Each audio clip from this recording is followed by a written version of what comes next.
لحد هنا لازم نقف ونفرق كويس جدا بين الطفل العنيد فعلا والطفل اللي ما عندوش مرونة، عدم مرونة الطفل. الطفل غير المرن هو طفل ما عندوش المهارات السلوكية اللي تأهله انه يتصرف بشكل كويس مع المواقف المختلفة او مع اي تغير. انت تكون بتعتقد ان طفلك بيعندك بسوء تصرفه، ولكن في الحقيقة هو مش عارف يتصرف في الموقف.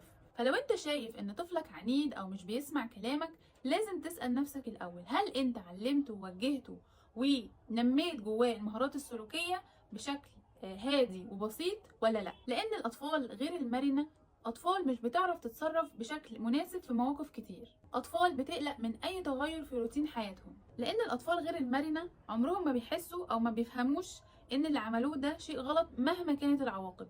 عمرهم أبدا ما بيحسوا بالندم أو بيخجلوا من سلوكياتهم. طيب لو أنا طفلي مش عنيد، أنا طفلي غير مرن اللي هو ما عندوش مهارات سلوكية، إزاي أطور